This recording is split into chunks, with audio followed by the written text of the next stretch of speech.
All right, Restream is connected. Twitch, not yet. YouTube, almost. YouTube, okay. I think YouTube is gonna be fine. There we go. And Twitch hasn't started. Twitch. Come on, Twitch. Need to refresh. Let's see. Yes, here we are. All right, welcome to Code Hangout number 95. Today we're going to work on a little feature that Simon requested, which involves letting people customize puzzles with their own message for Valentine's. So, and to do that, well, I've kind of have that working, but he also requested that the URLs would be shorter. Now, I've been working on certain features in the API to store puzzles, so I want to see if I can get that to work. And the one tricky bit here is that we need to be able to have a reversible hash, right? So we need to be able to take a puzzle in the browser and generate some short thing that we can then send to the server, and then the server will say, ah, yes, we have this puzzle cached or not. Now, we already have that for the thumbnail API, which I have open here somewhere. And this stream might contain some spoilers for puzzles like this one, which is, I think, an upcoming puzzle. Where is the thumbnail API? Ah, this one, right? So this is coming out of the thumbnail API, and I was just investigating what was the hashing function I was using. Now, in the thumbnail API, I'm using the crypto API for a SHA-256 algorithm, and I'm also using a base32 library. Now, the problem with that is to run it in the browser, which I tested, which works. I'm relying on the crypto library being available, and I have to bundle this base32 library, which is a bit of a, I mean, how big is it? Let's see. Yeah, so it's kind of this. I mean, you know, it'll probably minify. It's like 6 lines of code. It's probably not too big. But there's also a library that I was looking at earlier this week that is used by URL shortening services called NanoID. Excuse me. So maybe I can use that instead. Now, okay, no, wait a second. No, that's not a hashing. It just generates a random ID. It's not a hashing algorithm, right? So I don't think we can use that. Yeah, I mean, there's probably a simpler way of doing it, but for now, maybe we'll just go with it, simply because it's an established algorithm, it's already existing, I'm not reinventing the wheel and all that stuff. I can actually have a quick look at what this would look like minified. So we have this JavaScript minifier, which we're also using for the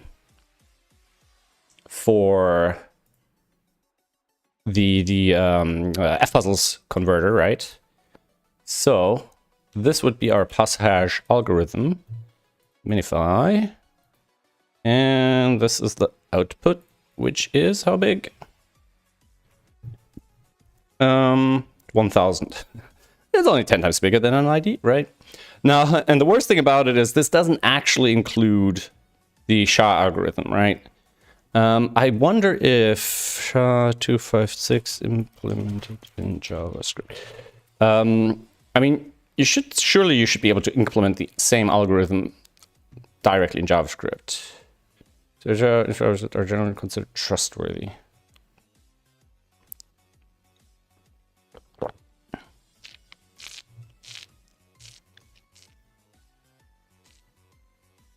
So, how big is it? Demo, onlight, uncompress. So if I open this, right? How big is it? 4.6 kilobytes. It's not terrible. Like that's kind of acceptable.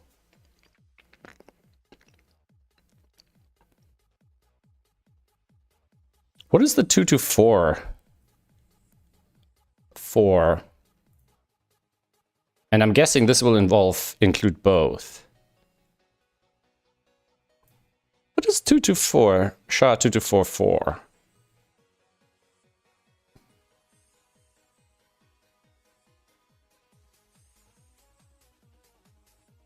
What is SHA-224 all about?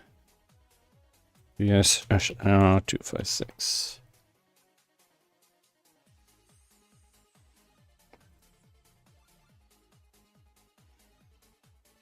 So let's have a quick look.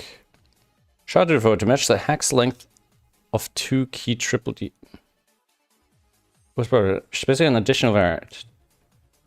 Hex length of 2 key triple DES. Making no fundamental change to the standard. Primary motivation for updating the standard was relocating security information about the hash. Our recommendation for the use special.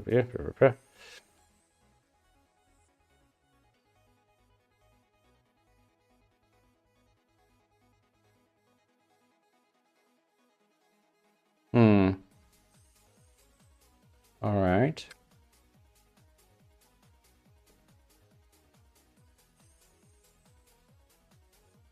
None decodes to base 32, but that's probably not included in here, is it? I mean, that would be great. It'll save me some extra fuffing about. So, wait. Yeah. So, does this have base 32 encoding? No. So, if it says base 32 here,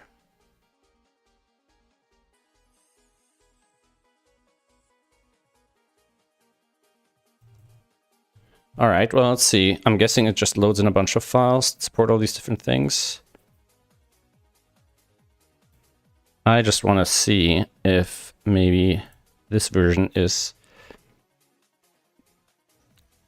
might be the same one. I don't actually know which one mine is. Base 32. So this one is called PosHashLib. And did I not keep the reference of where it's from? That is bad. Always keep a URL when you're loading third-party libraries like that. Let's see. That is from this one, high base 32. And how big is it? The minified version here, 2.7. Because I don't need the decode actually. I only need the encode, right? I only need to go one way.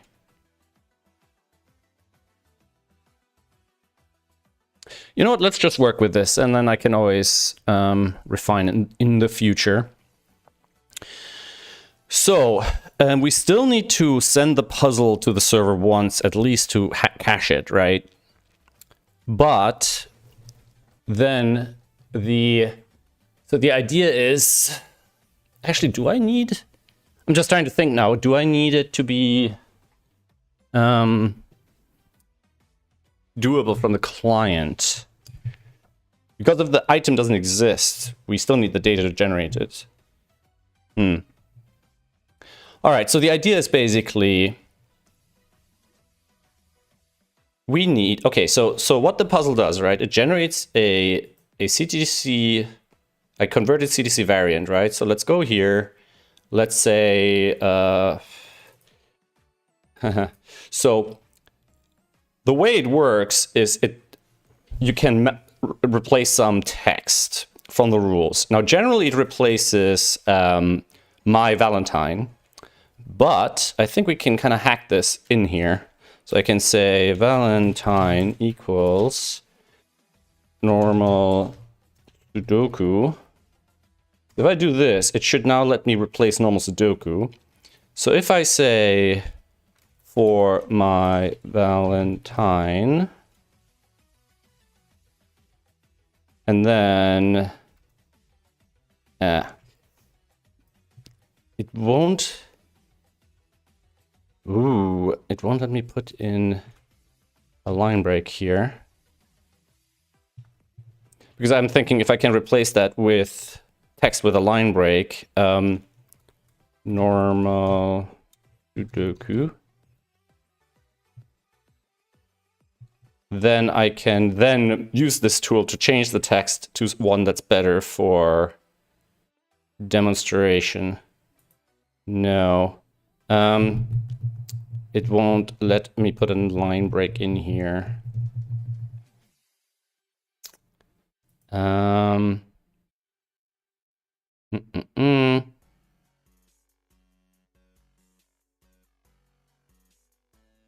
It's fine. This will be good enough for testing. So, okay, there might also be a bug here. So, hey, Mark. So let's have a look at this quickly. Feature Valentine. So, feature Valentine at line 38. So I'm using this to clone the puzzle. So I'm guessing that this just has some references in there.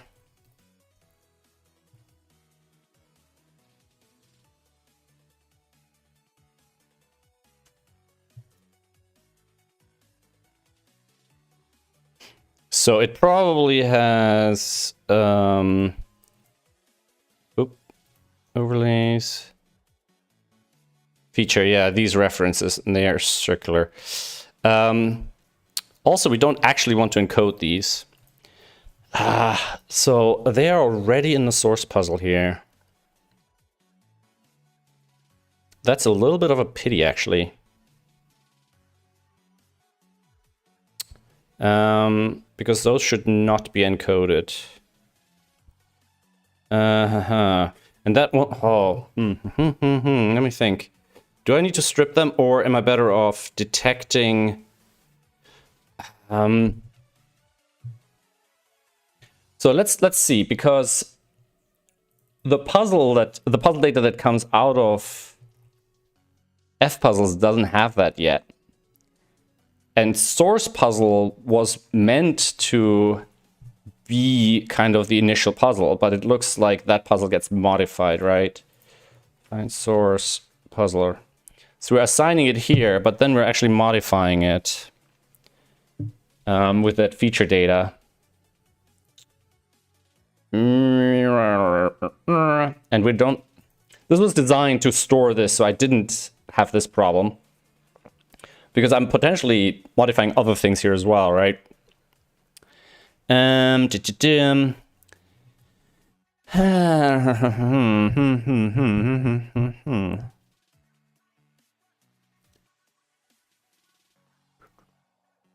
Because the problem is that even if I kind of, let's say, if I do something like this, I still don't get a deep clone, right?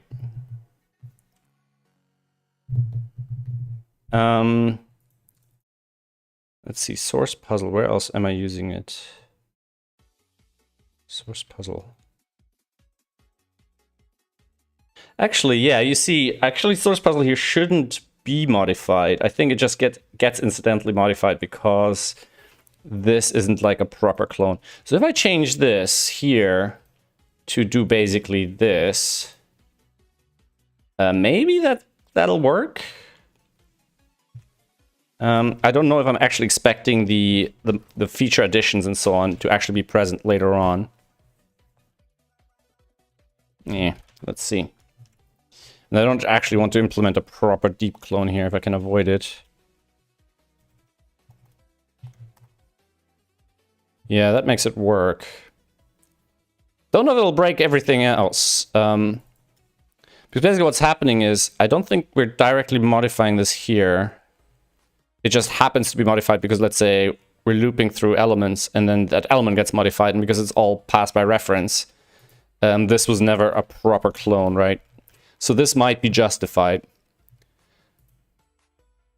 Now, instead of doing this, let's just create a Valentine version of this by first going back to the fpuzzles version, modifying the description there. And then we can say, for my Valentine, like this. And then we'll do export, open with link. And then we'll take that back into localhost. like that.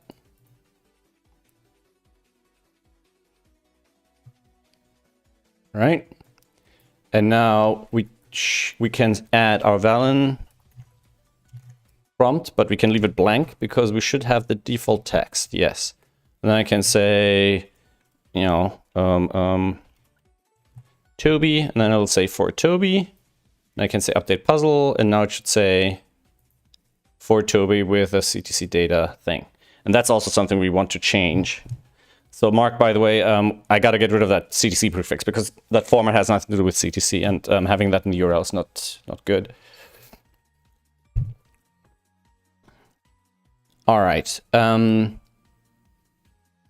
then, of course, that is the modified version. Now, the problem is this modified version now is a long URL. So what I need to do is, in this dialog, so we'll start with the feature Valentine dialog. Yeah. We'll start here. And I almost feel like we should wrap this in a try-catch. I mean, it's not a very crucial feature, so if it fails, sometimes it's not the end of the world. But basically, at the end, when we do the substitution, this is when the new URLs pops out, right? And at this point, we basically want to talk to the API and see what we can do. So let's make sure the API is running. I gotta find my terminal, right? So we've got the API running here somewhere. Here. And we have this test. Now this currently is based on the nano ID algorithm. And we want to change it to basically use the same algorithm that we were using for the thumbnails, right? So that's here. So we have PuzzleDB, and we're doing this, and we're using nano ID. So instead of nano ID, we should be able to use get hash. Right.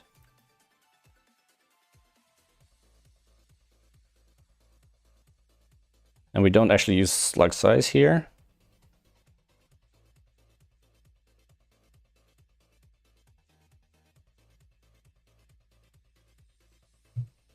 That will be this dot get hash puzzle.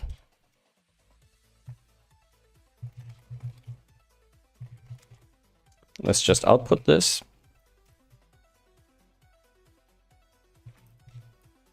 Because I don't know if these slugs are actually appropriate for this kind of thing. So if I do this, yes, and this should not now just go to slug test slug 1. This should go to a generated slug via the, you know, that algorithm. So are we passing slug data in here? No. I mean, yes, we are. So we want to get rid of that. And this should show us some kind of response here.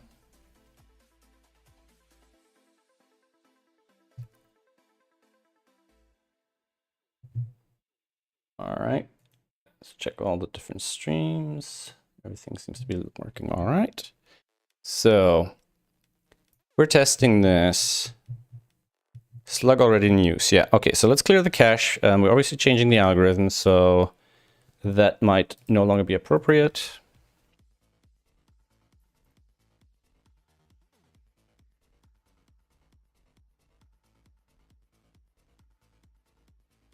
All right, get rid of that. Now, I just gotta be testing it like this.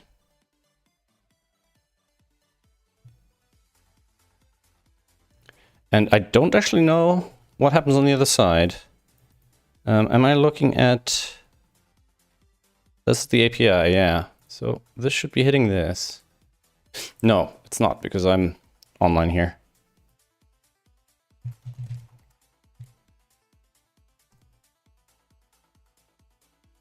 All right. So that generates this slug. Now this slug is a little it's a little long, right? I don't actually know if I'm limiting it. No. Well, it is basically the hash for that. So we have a couple of options, right? We can obviously truncate it. So let's see, if I take this puzzle data, I want to test it now with my browser side algorithm, which is here, and see if it comes with the same result. So it generates this, and it looks the same. So that's actually, that would be a good start. Yeah, okay. So it generates the same. That's very good. Because that means we can generate these in the browser reliably and then reference them. So this now should also store the puzzle under this name. Now, I don't like the equal signs at the end, but I think it's required to pad out, yeah, because it's a basic encoding, so we need to pad it out to the character length and all that stuff. So now we should be able to test this slug. So let me put this algorithm in this file. That's actually maybe not a bad place to have a copy of it for sure. So we put this here. We're just going to call it puz hash for now. Right? And then we'll do, we want to grab this like this. So puz hash of this. Right? And then we'll actually just stick that in here.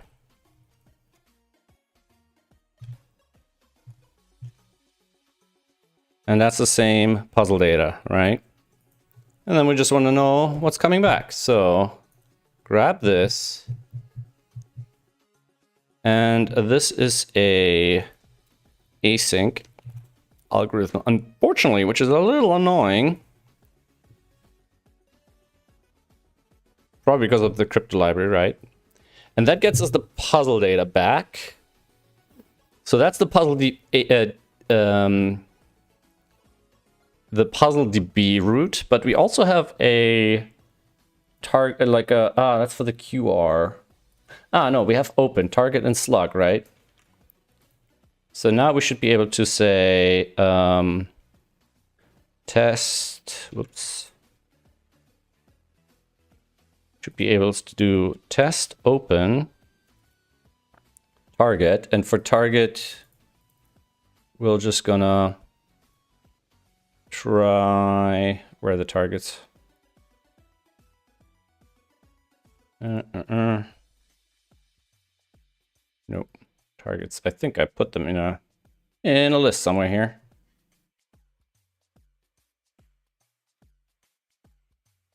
Target, Euro targets.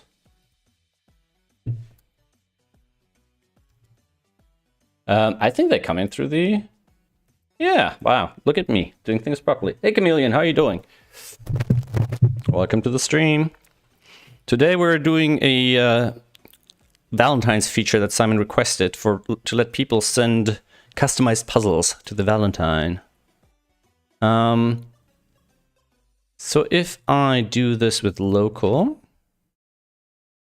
where's my test? So if I target local with the puz hash and make this be the URL, so puzzle to be open, yada, yada, yada, right? Then we should get, boom, we should get a bunch of errors, right? Fetch redirected from Has been blocked by course policy. All right. So this gets us the redirect. We don't want to follow the redirect, right? So fetch, redirect, no follow. I think it's manual, right? Redirect manual. Redirect manual, right? So if I do fetch,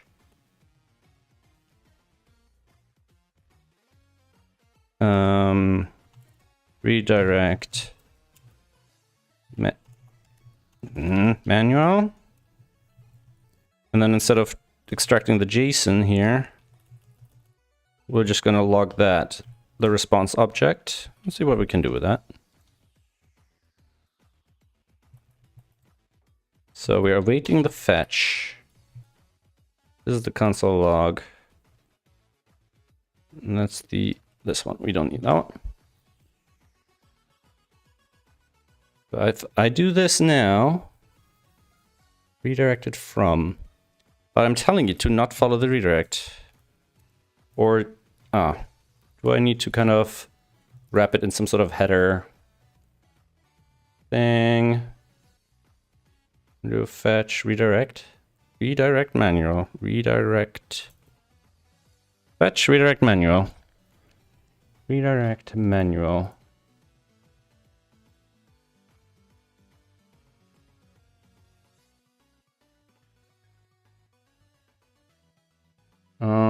Burp.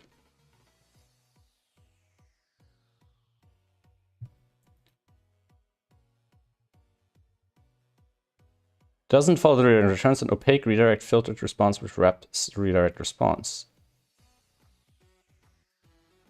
That doesn't seem to work correctly. I think it doesn't let us see that because of course.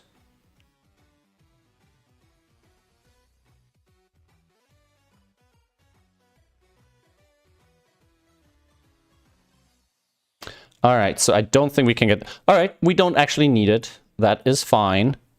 We don't actually need it. We can test it with window open, I believe. So we can just do...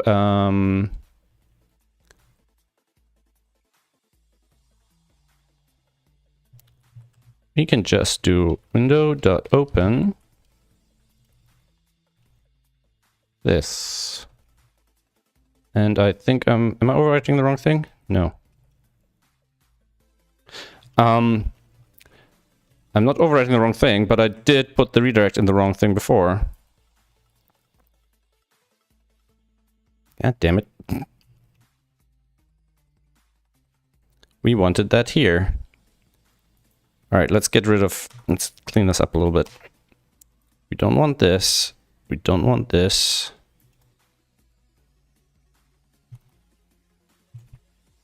Don't like that.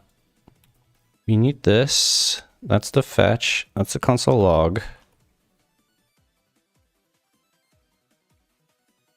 All right, maybe. Well, I don't think it will work though. Oh, no, okay. Opaque redirect to this URL. Okay. And if I open this URL, I'm getting... Oh yeah, because that's this test puzzle. All right. Okay, so that kind of works. I mean, the URL isn't as clean and fancy and neat as I would like, but it works. So,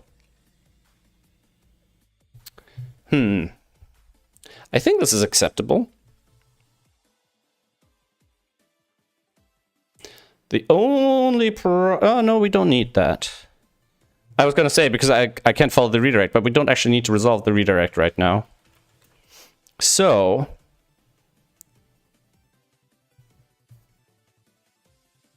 the thing is, we still need to post the data to the API first.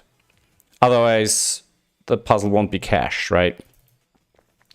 So let's wrap the algorithm together of what actually needs to happen to get a minified version. or minified URL, right? So we need to post it. We don't have a slug. Our payload is the puzzle payload, which is the URL without the prefix, right? All right, we don't need that, so we can do this.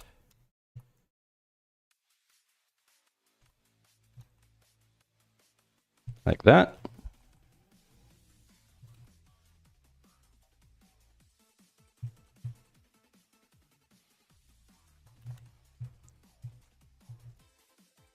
That.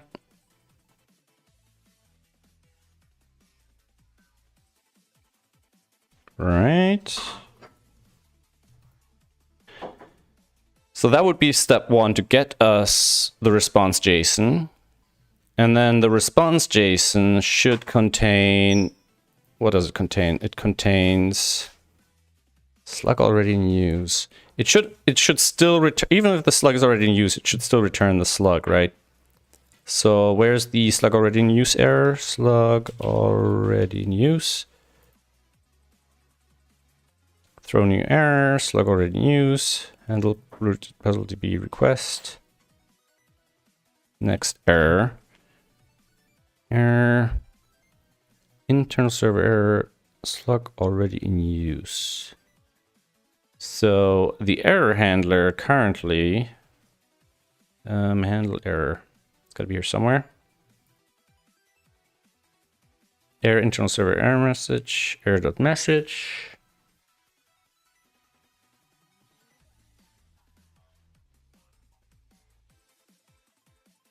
What if we...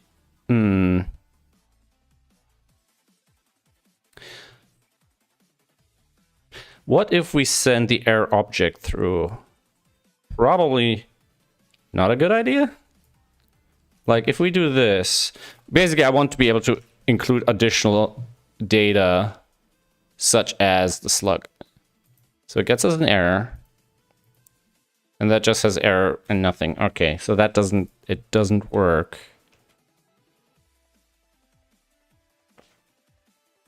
The other thing we can do is handle the error directly, right?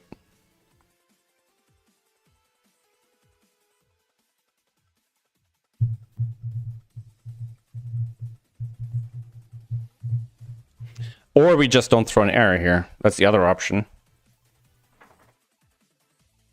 We could actually just legit handle it instead of throwing.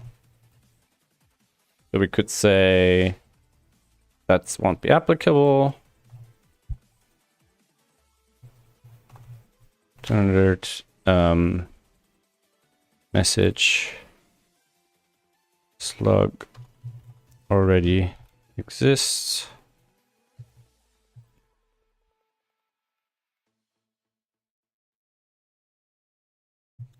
Slug. We should just return the slug, not the URL. Like that.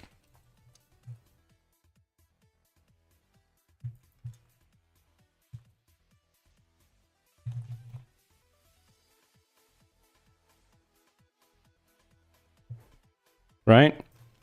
So if we do this, and the slug already exists, message slug already exists, we get the slug.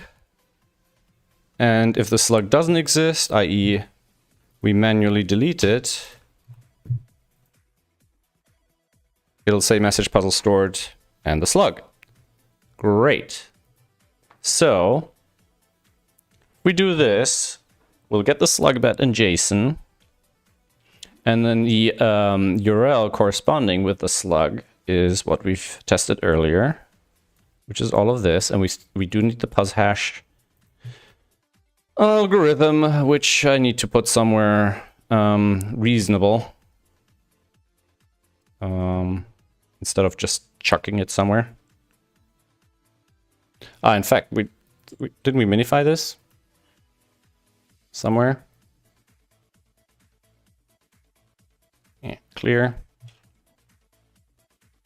Minify. We got that. So if we put this here, all right, then here, and we should make this async. And then we can do, no, we don't actually need to do this now because we have the slug that just came back. So we can do JSON.slug. Now we're not dealing with errors here, so this obviously could go terribly wrong in a million different ways. Let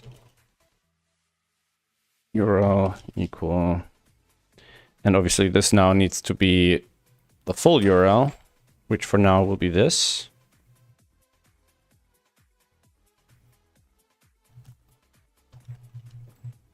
Right? And then we should be able to open that instead of this thing. Yeah. If I do this, and then just say, oh, new URL equals that.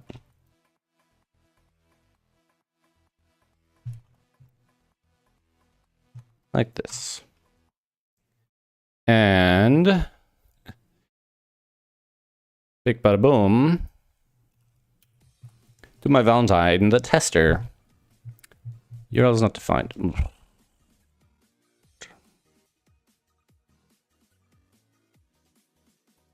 Yes, we do need a URL to send it to. That seems quite sensible. Ah, that's the URL. Okay, I think I minified that away earlier. Ah, well, this needs to be the full URL of the API. All right. Let's try it again. Tester. No. Okay. We probably want to skip the redirect for testing purposes here. And we probably also want to keep the logs. And do it again. New URL, undefined. JSON. Oh, we need another await here, I believe. And puzzle is a required field. Puzzle is a required field. Puzzle payload. Oh. Yeah. Here we go. And okie dokie. For tester. Okay, that works. It's not super short. Hey, Finnish guy. But as a sort of backend service type situation,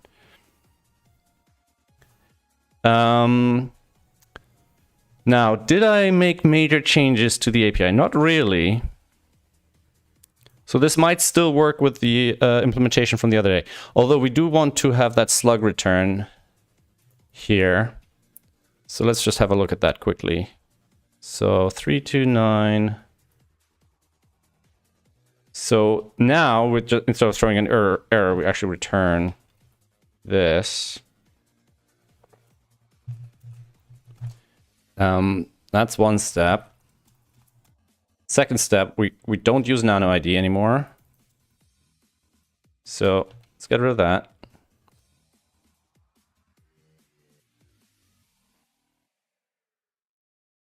I am in the wrong file suddenly. All right. Different error handling, using get hash instead of nano ID.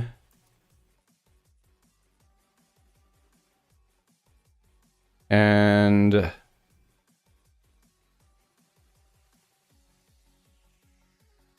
returning the slug instead of the URL. So these were the changes, and then here we added the pus hash just for testing purposes, and then it's stored somewhere. And I feel like there's some mess going on here. Yeah, we don't need that. I think we're gonna take these over here and then do it like that.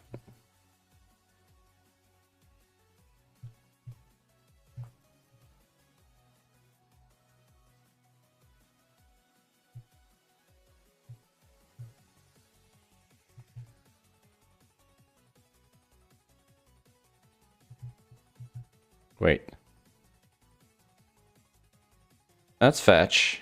It's the end of the await. That's the end of the second await, and that's the end of the puzzle. Okay, fair enough. Let's move these down. All right.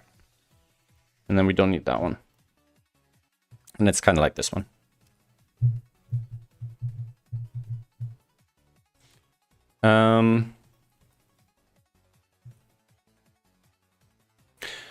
Yeah, that's fine.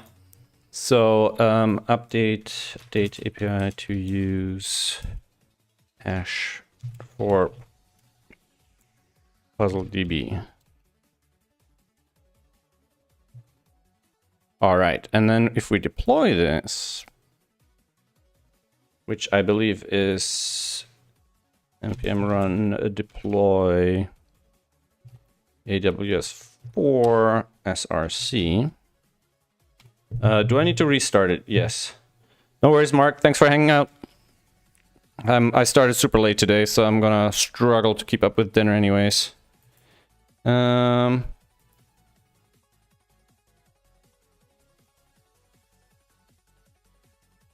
What? SudokuPad 2. Oh yeah, you need that. Let's go into AWS 4.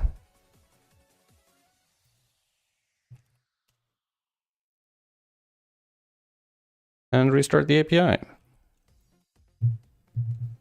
So now under api.sudokupad.com, this service should be available, right? So we'll go to https api.sudokupad.com. And then we'll do the same thing here, right? And that should work.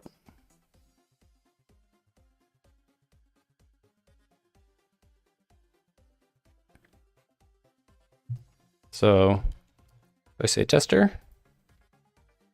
We should, there's a delay, right? Because it's actually doing the round trip. And if I open this, it opens in localhost because we had open in local, right? But if we change this to, and let's look that up. So if we change that to production, it should just work, right? Doesn't depend on anything in production. So I take this.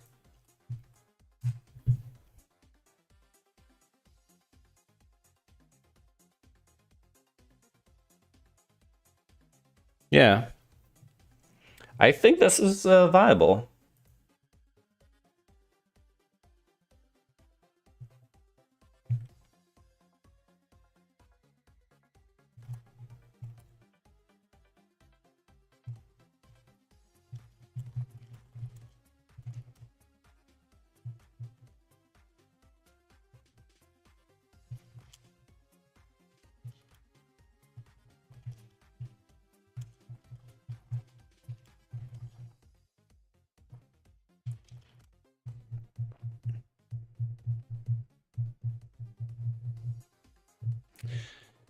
I'm just trying to think. Could we clean it up further than that?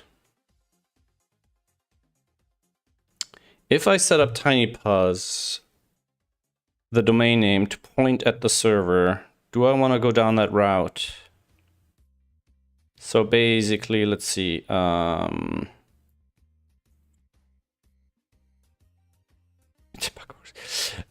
I set up the TinyPuzz domain name, which is currently is already set up and pointing at 905. tinypuzz.com. It doesn't have a secure, it doesn't have its certificate set up. And it points at Sven codes. Interesting. Basically, all we would need is a script from TinyPuzz that redirects to the API. Like, it would be a double redirect. It would be a little annoying, right? So in other words, we could scrap all the other stuff and kind of just have TinyPuzz plus this. So the URL would be https://tinypuzz.com/slug, which would then redirect to this, which would then redirect to the final destination. If I want to do something like this using, let's say, Nginx, and I'll just want to have configure a redirect. Man, I only used to work with Apache back in the day, and then Nginx was the hot new thing, and then I hadn't touched web servers for like 20 years because of Node, doing everything in Node. Because I have been experimenting with Nginx. Check if Nginx is running on Linux.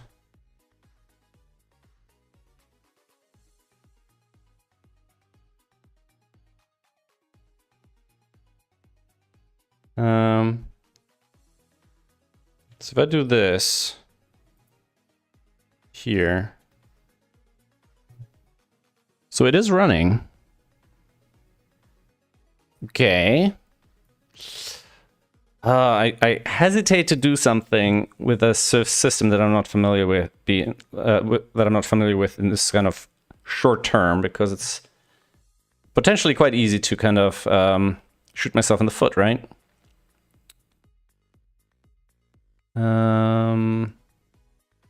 No, not if it's running. We just want to see what the configuration is.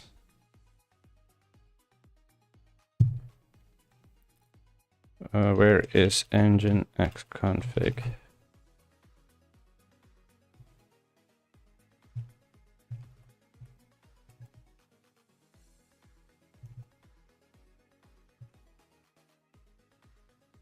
Sorry, it's a bit small. Let me embiggen. Nope. Ah, there we go. Wow, takes a moment. So this will be under confd. Oh no.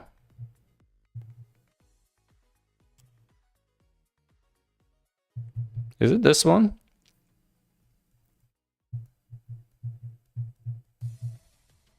So this listens at port 80. Now the problem is everything is coming in onto my debug proxy at port whatever. And then I would have to forward it to a different port where then I can set up Nginx. So let's say if we configure Nginx, if we configure it to listen at port 9020, like that.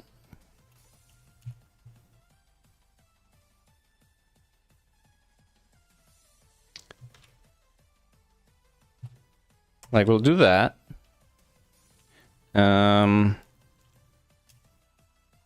And we'll have to do that with sudo.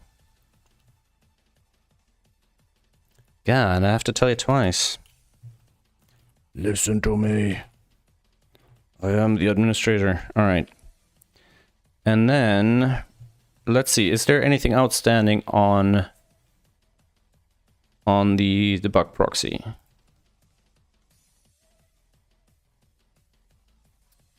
What did I change here? Why are they here? ym. Let's make sure. Let's make sure these should be there. I'm not sure. Ah, no, I don't think they need to be there. I think I just used them to upload the image to somewhere. How big are they? Do I want to include them here?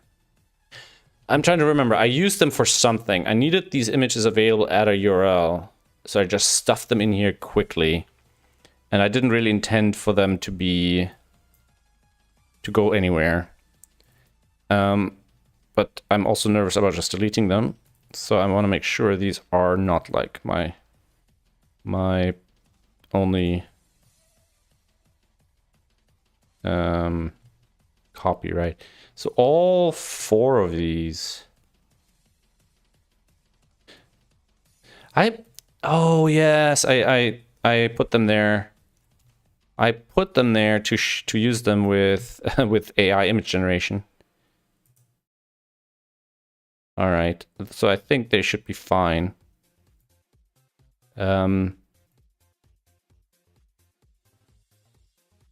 So that's probably this one. No, it's not. Interesting. Is it this one then? Yes, it is. Okay, so we can just get rid of these. All right. And that we don't need either. All right, sweet. So we can get rid of all of that. And now we should be able to change this to 920. And I think that should be the only change here. And I don't think there's anything else that's going to screw us over. So update TinyPuz port. All right, and now we are here. We should be able to just deploy this.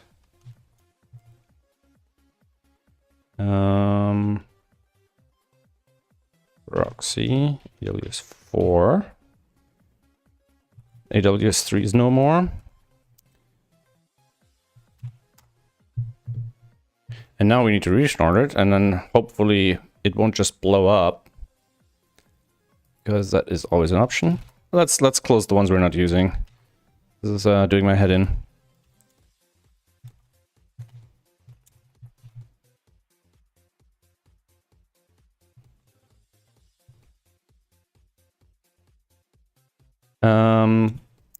We want the logs for 0. And here we do PM2 restart 0. And let's hope it restarts smoothly, otherwise the site will be down. All of them. All right, it's working. We're there. Now, what about TinyPuz? If I refresh this, econ refused 920. Interesting. So Nginx. Okay. So what about Nginx restart?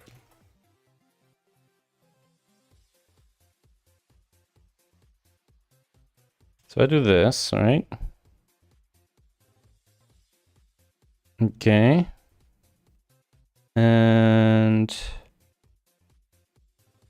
if I do this, can I just... I need to start and stop it and start it.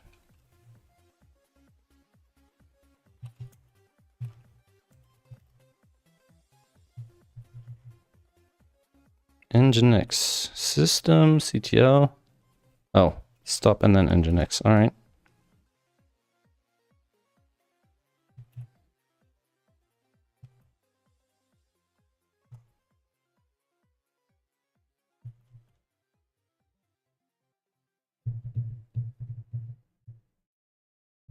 There's an I in there, isn't there? Of course there is. Okay. All right. And now we got to look up how to do a proper redirect. So we need to redirect.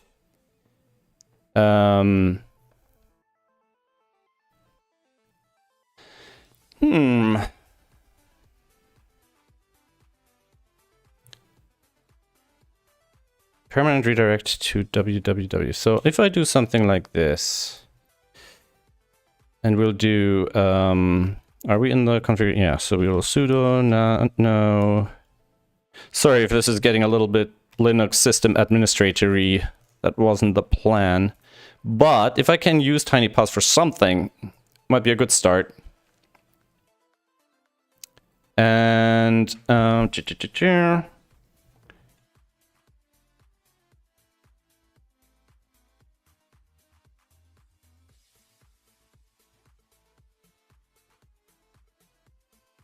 And we probably should prefix it, otherwise deprecating this in the future will be a huge pain in the butt. So if I say something like, so server name, server name, will TinyPus work here? If I do this,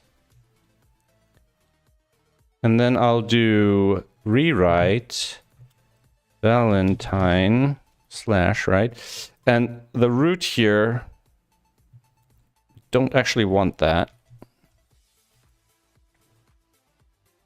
Right? And then we want to rewrite Valentine anything to this, obviously not local. So this should just all go to SudokuPad.app. Wrong index everything here. So that should go to this. Like that. Possibly open production $1.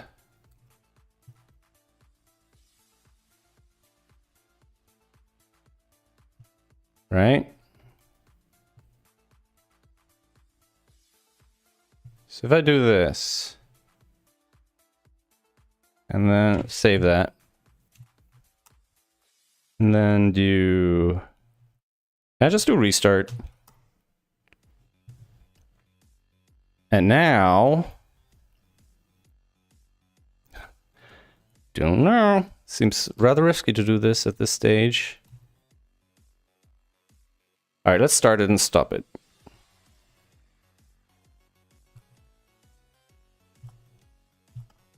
Do that. And start. Actually, let's make sure. Yeah, not working. Starting. It's still giving me that default page. But where was our test thing here? So if I now take this and I add Valentine,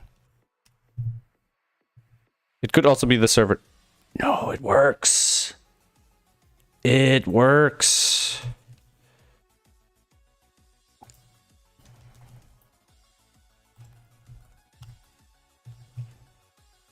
So it should be Valentine / and gibberish, right? Now we need to add it, or we need to add a certificate for this. So I gotta get my notes for my certificate stuff. Notes. Is it AWS notes? No. AWS SSL notes, yes. Okay. Scary stuff. Copy one of these. tinypus.com. Right. The problem is, will this work? It might work through the proxy. It just might work through the proxy because I've got a weird setup where the proxy hijacks the check file URLs from yada yada yada.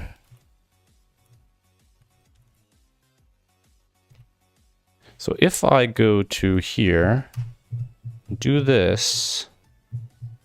Challenge file created. Close false. Requesting for congratulations. Return has been saved at. So now we need to do a few other things, right? We need to do this. And it's now created here. Okay.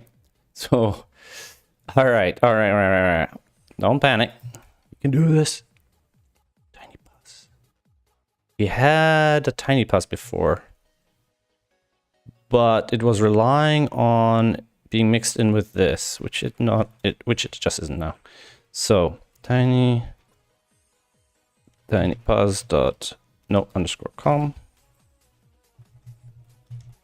tinypus.com. root keyword here is that. Now TinyPuzz will get this. Will get its own beautiful little certificate. All right. Add TinyPuzz cert.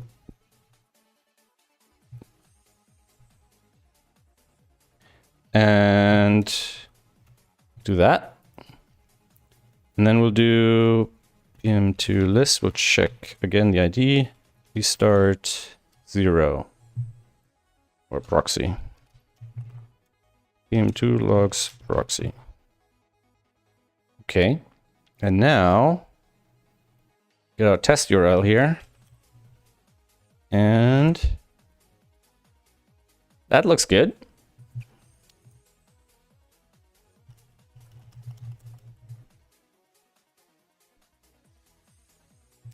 All right, guys, let me know if this URL works for you.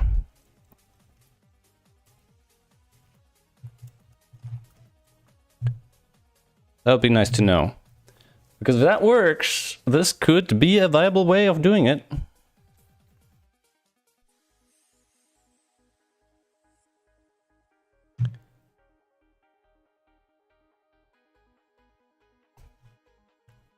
So, to make this work, do I need to change anything on the API now? No. That's all working. It should store it properly and all that.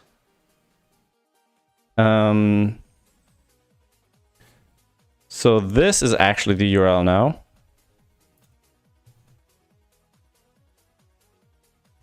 And should be able to do this.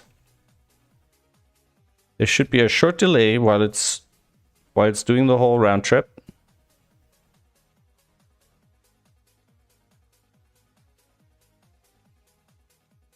It shouldn't take that long. I don't know why it does, but it just does. I think that's all there is to it now. Let's review. So what did I change here? Okay, we changed that to do the proper cloning source. This one I'm wary of because I don't know if it'll mess anything else up. We don't actually need puzz hash for this to work because we're always going to be sending the full URL to the server. So we don't right now need this here. So we're going to remove that.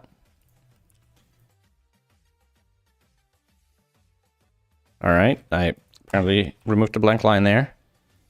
We made this async. Does that make sense? Or should we wrap this into something else? No, it's fair enough, because that's literally the function that does this thing, right? So, then the only change is that instead of building it from the puzzle payload directly, the redirector URL, we're passing it through this. Maybe we should make a helper function of this, just to have it wrapped for future use. So we'll do something like get TinyPuzz URL.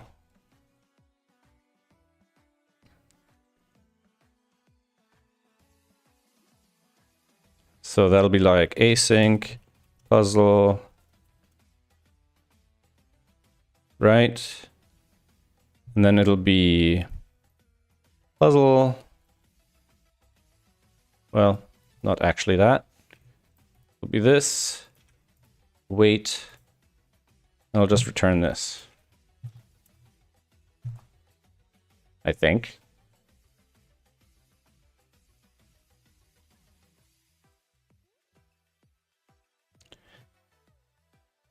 So then we'll still need to do that.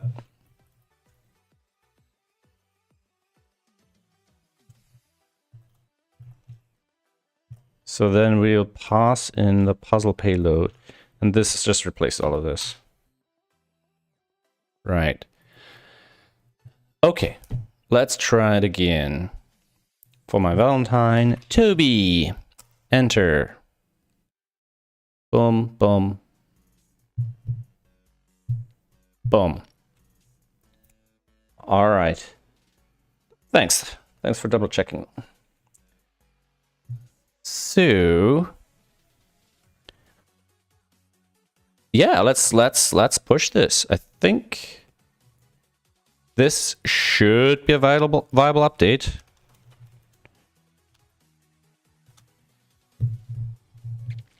So this is going to be version 0.268. Added tiny pus to Valentine's time.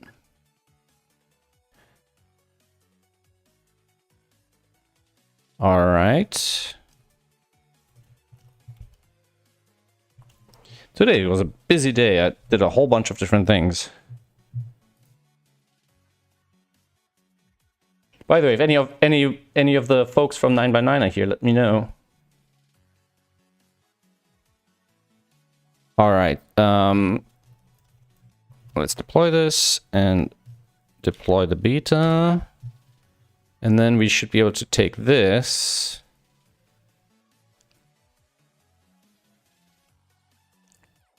Now, it probably doesn't carry query strings over, which is a little annoying. So it's not a universal URL minificate, but it's not meant to be, right? No, but it would be nice. It would be nice if the query string carried over.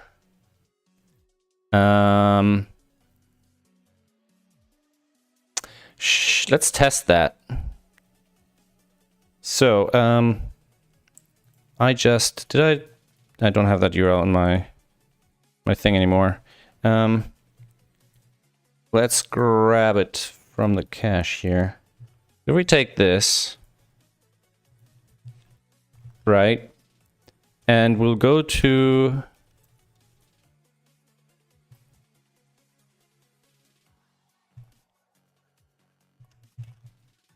here, and we add Valentine equals to the end, what will happen? It carries over, but then it blows up. Cache? Oh, because that doesn't exist on the other end.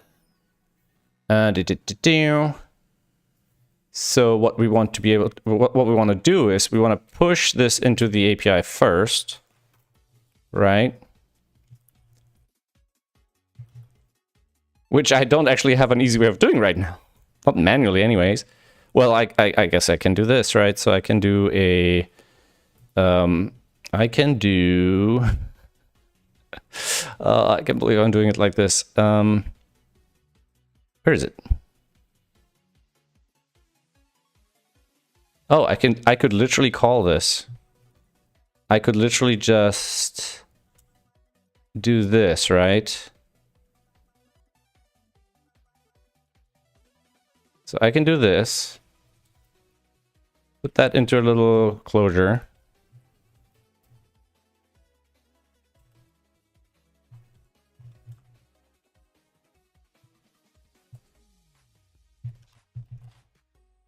And do this.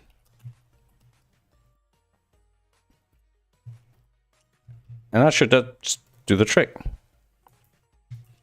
Don't need anything else. Except patience. Missing argument. Wait, what? How can it work without the await?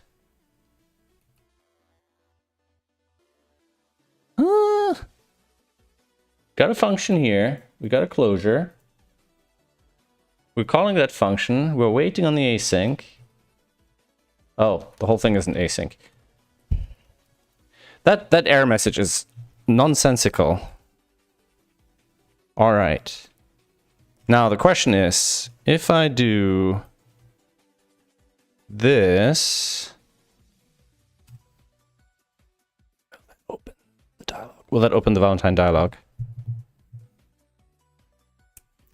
It won't, because the feature is only available on beta right now.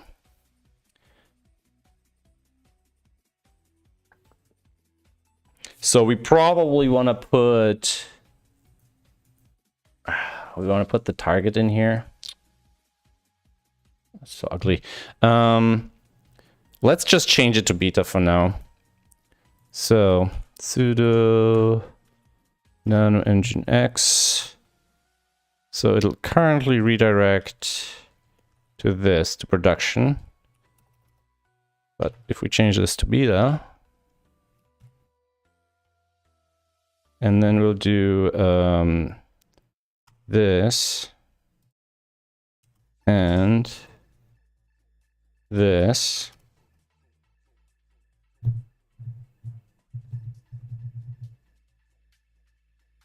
Does that start it again afterwards?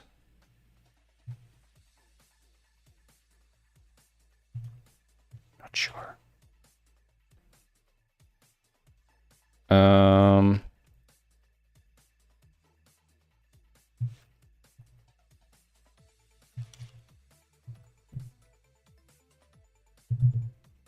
This is cached now. Is that the problem?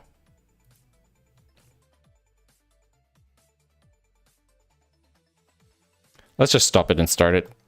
Let's not mess around.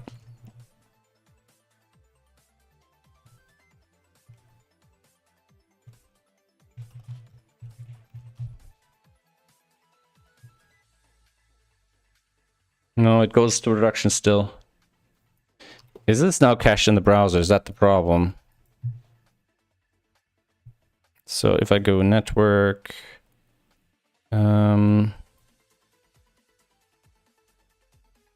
disable preserve log. That takes us to beta. And if I go here, network, disable cache, preserve log.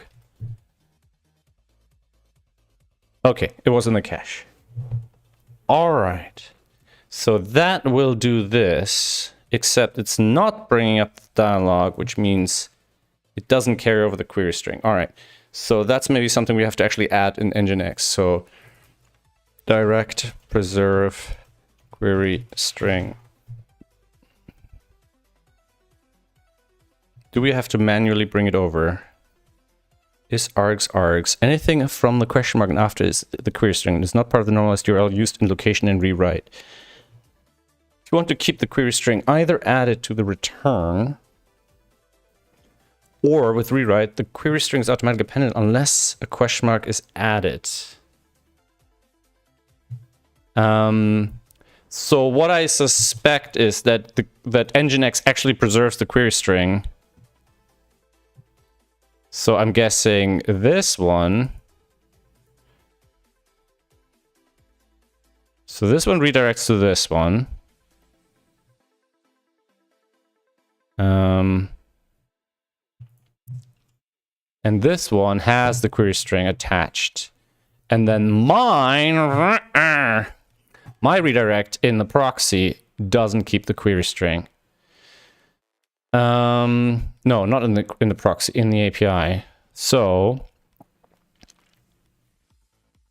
that's something we got to test locally, right? So this is gonna go to where did I just paste that? Yeah, no, this is it, all right? So localhost 905 HTTP localhost 9015. I don't know why I said 5, right? And we're going to, don't need that. We're going to go here. We're going to preserve log, disable cache. And we don't have the... Basically want to do this one.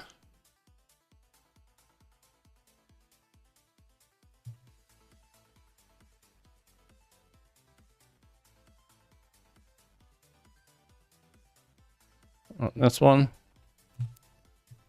with this. because the local cached file is different from the one on the server. All right, and now if we're looking at whatever's going on here. Okay, so now we should be able to see here what the API does with the incoming stuff. And this is a request to PuzzleDB. PuzzleDB open. So PuzzleDB open. Okay, so express request query string.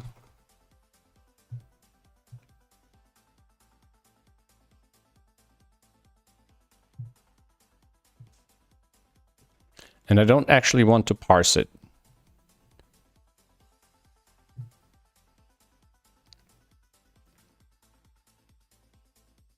So I don't want to see how most people would do it most of the time. I want to know how exactly it's done so I can do it the way I need to do it. Request query. It's based on user controlled input or properties, yada, yada, yada. Okay. Query parser is set to disabled. It's an empty object. This property is an object containing the output. Request. Though this property can be different query parser application settings to work out how to. Okay. Let's just output a couple of things. So request dot query, and I saw original URL, and params. I don't know, maybe I already have a parser in there. There's no search, right? Okay, so if I now go back here, get this, load this up. Valentine query. Okay, so query does have the thingamajig in there. Okay, so express request get original query string. How do I get the unparsed query string? Oh, really? Really? Parsed URL. Okay.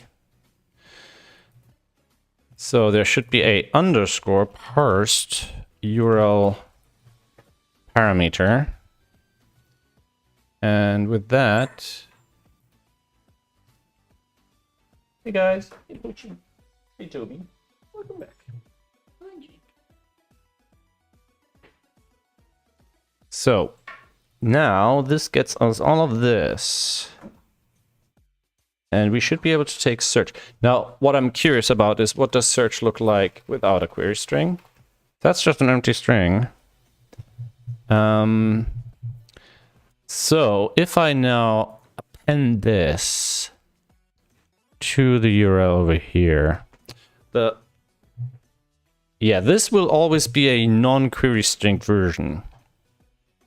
So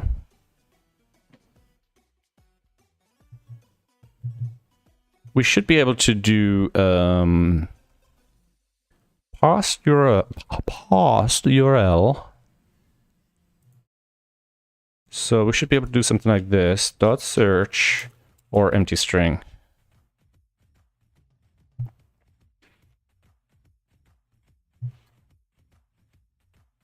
So this, I'm trying to squeeze in a lot of technology for one weekend. Normally I would work at a much slower pace with this sort of stuff because it scares me. So much to go wrong. All right, here we go. So what does that get us? Text my Valentine not found in rules. Yeah, not for this particular URL. But that means the query string survived. Okay. So to make that work, all we needed to add is this part here, I believe. So we go to our API diff. Okay. Add puzzle API / puzzle db add query string support. All right. So that means we should be able to, that's not proxy. Yeah. And we might have to restart the API as well. So, restart 13. And now we should be able to take we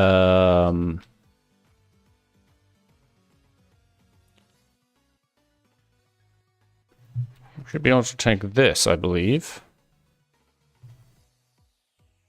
No, not this. No, wait a second. Wait a second. Wait a gosh darn second.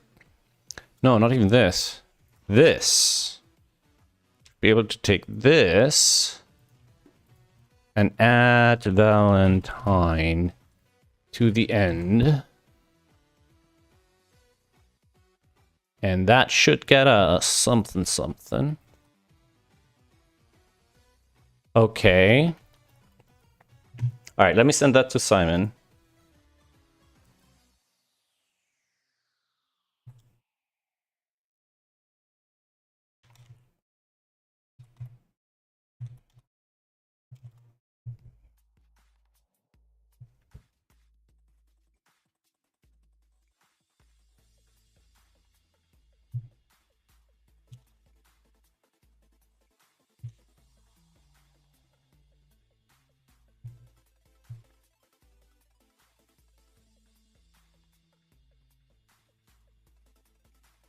All right, Simon finally seeing the demo. And I need to call it a day. So actually, I did get pretty far in, and setting a tiny puzzle with SSL certificate was actually a bit of a clutch move there. This is super rough, and I wouldn't expect this to stick around long term. There's a whole bunch of rough corners we'll have to polish off. Let's get rid of that. Things need to go into the right places. Things need to be, there's no error checking anywhere in here, you know. But this quick, and that apparently need to be there. Maybe this didn't need to be here. And I need the place where these URLs, yeah. So,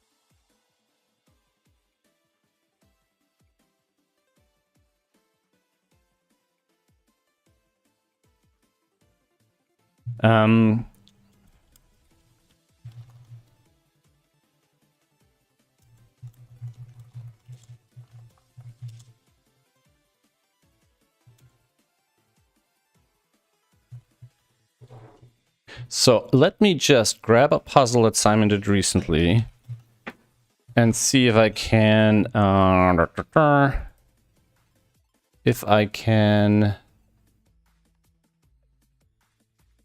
like demo something out for it. So I need a puzzle with an old school actual puzzle, right? So I need an old school URL. So in theory, if I go now to beta with this, right? and then add Valentine equal normal Sudoku rules apply, like that.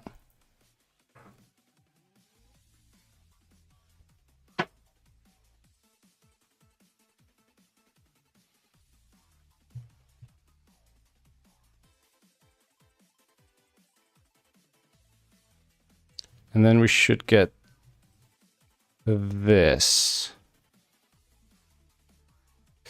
Oh, the problem is it actually loads the full thing.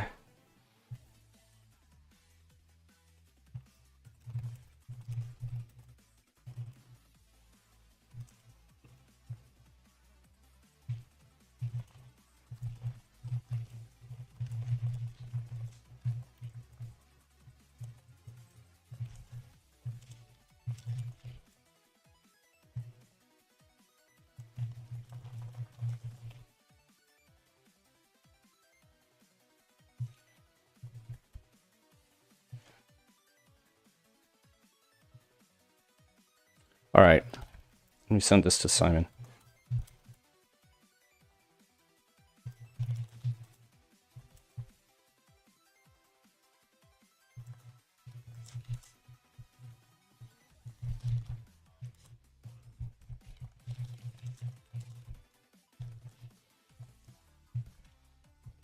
All right, so we don't actually want to do this. We want to, in the dialog,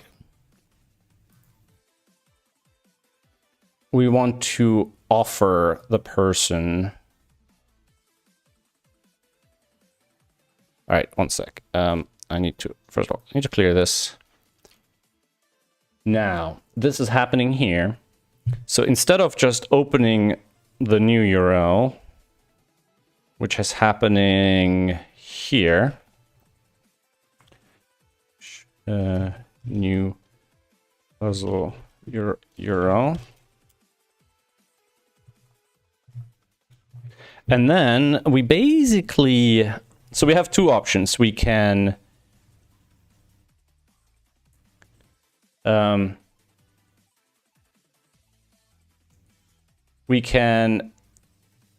populate it into here, which is probably the easiest, right? So we'll just put a div into the form somewhere.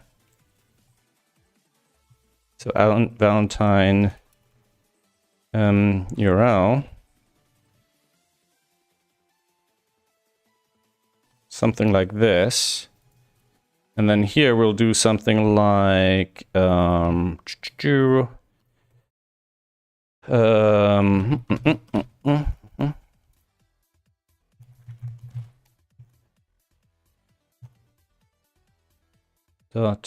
inner HTML equals, and that's just gonna be something like href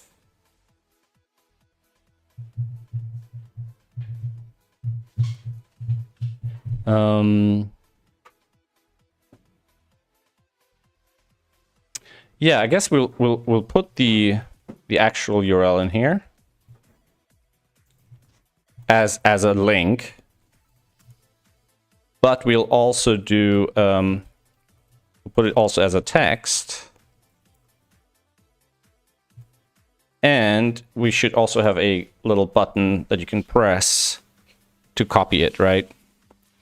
Do we have an icon for that kind of thing already in our framework? Copy. So, icons dot copy. Yeah, here we go.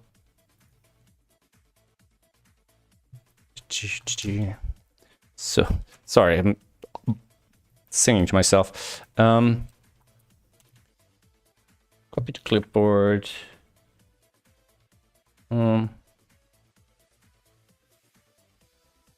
Yeah. So we want to put that right next to it. Maybe a little space there. That'll be fine. Fine.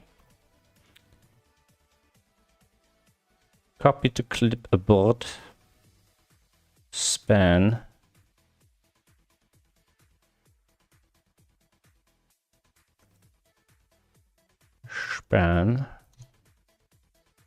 vertical line middle.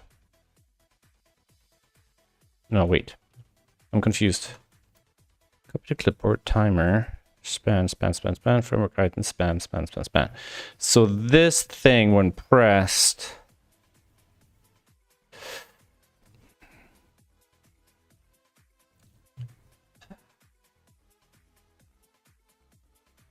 so we don't actually want to.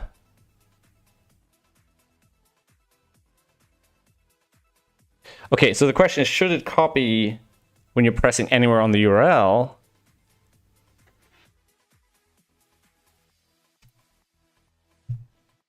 I'm trying to think now. So, sing. Well, if you hang around, I might sing accidentally. Simon has created a link. Yeah, okay. So yeah, we know. But we probably want two buttons. We want an open button, and we want a copy to clipboard button. Right now, I'm not super certain I know what it looks like. So let's put it in there, Toby. It does that.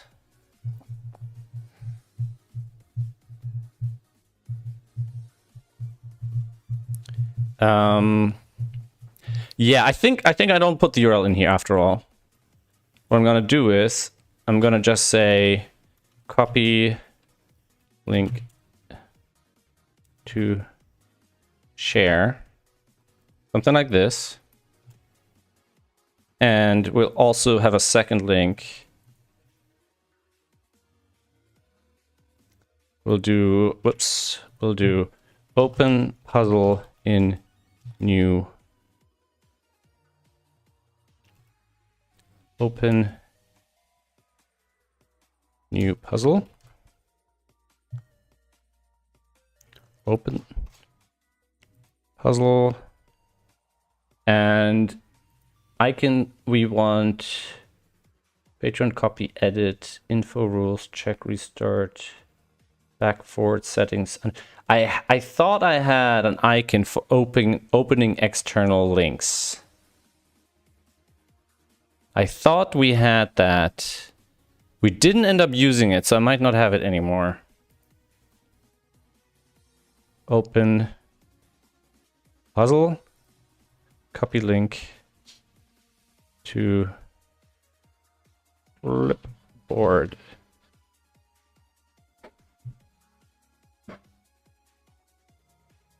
Ah, wait.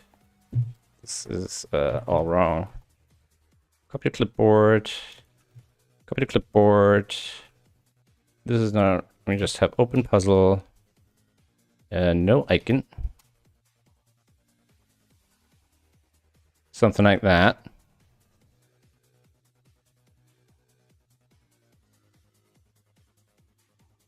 Yeah.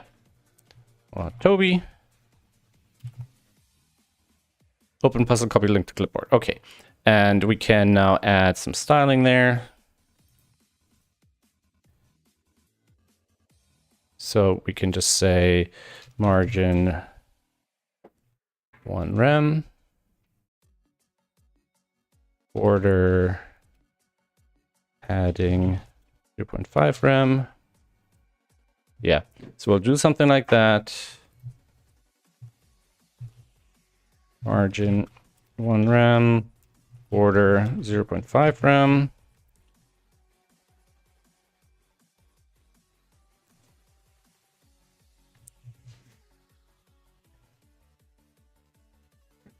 Copy link to clipboard. I don't know if that works on a... No. If that works on a mobile device. But we want to also reuse the code we had wherever I just pulled this from. So copy to clipboard and listener. So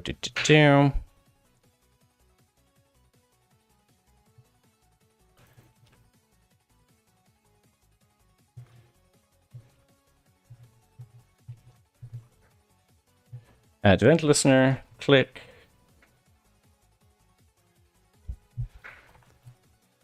Write text.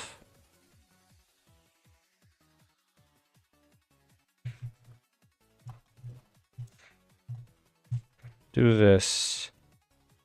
Scope a div. Clear existing messages. Oh yeah, no, we don't need that. Or do we?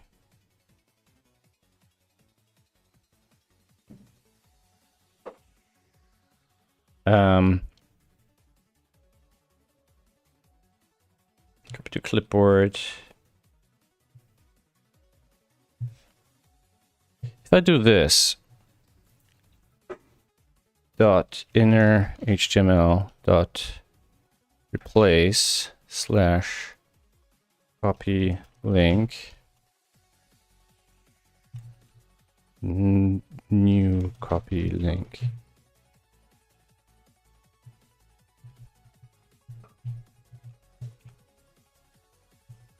I do this. Okay, so what we can do then is we can do this dot replace, and we want to replace exactly this text with the span, and if that doesn't exist, we don't replace it with this text copied.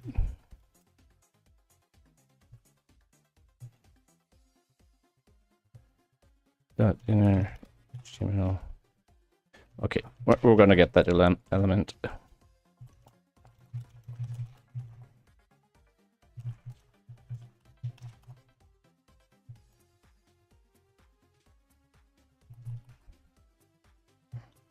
Right.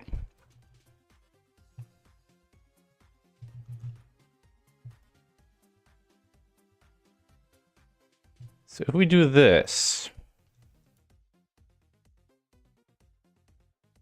that would be pretty good, right?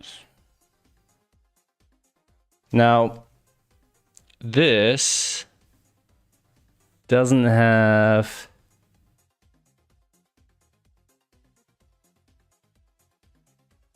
So what if I say something like link ready? Something like this. Copy link to clipboard. All right, so we do something like this. Type in Toby. Link ready, copy link to clipboard. We'll do style cursor pointer. Boom, copied. Do this for Toby. All right. I think that works. So instead of this, and I'm going to leave that there for a moment.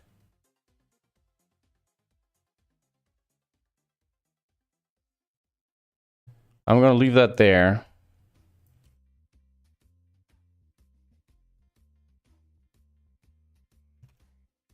I'm just going to put that here. And do that. Then we get rid of this. Don't need that. Okay. Got that.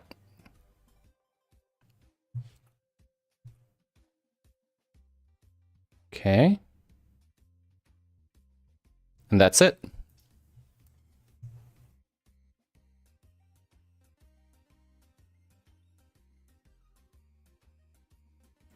So, oh, I shouldn't really have done a minor feature bump for that, but oh well.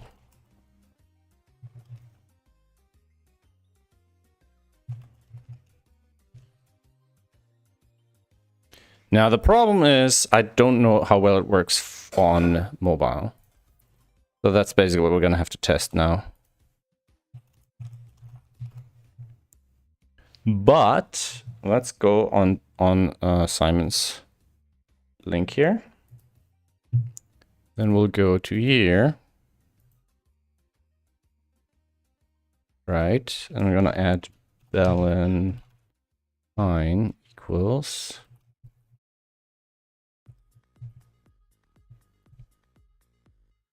Right. I'll do something like that. Ooh, don't like that. Does that screw with the line breaks?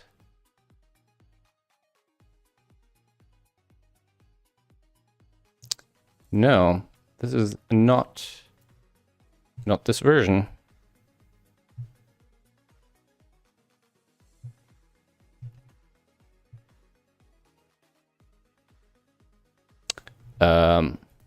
Are we not looking at the right version here? 269 version 268.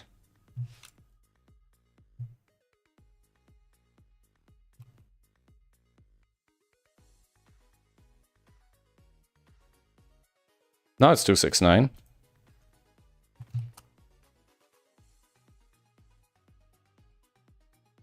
Okay.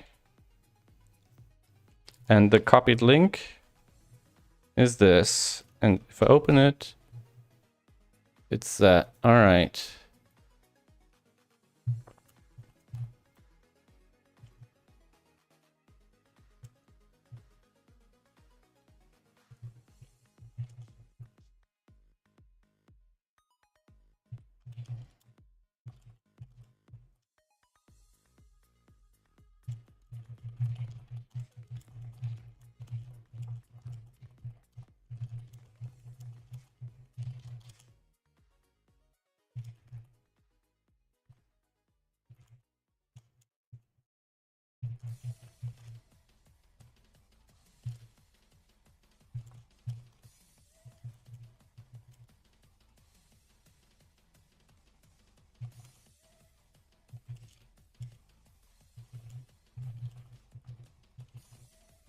All right, that's it for the stream.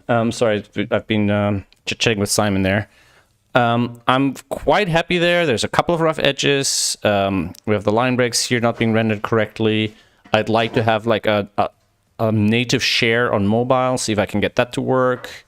And I need some testing. I don't even know if this clipboard sharing works. And I'd still like to have a link there, so I gotta figure out, can I have the link there and a share button at the same time?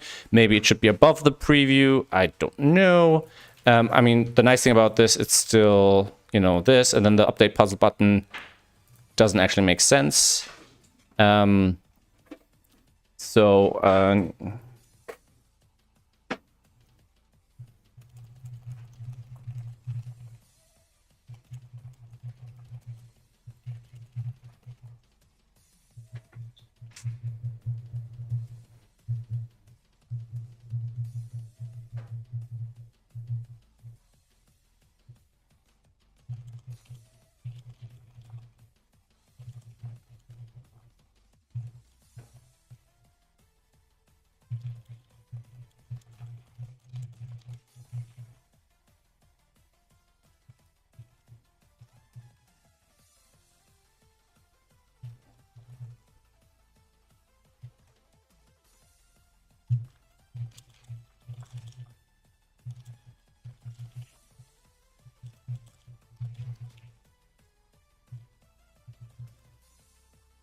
So this is the one we're getting. Yeah. All right, that's it for the stream. Time for me to go to dinner. If any of the CI people see this in the VODs, you know, just let me a note in the software team room. and we can discuss if you have any questions or if you want to talk about the internals or if any of the features you saw here worked on today. Other than that, thanks guys for hanging out. Take care. Have a good evening.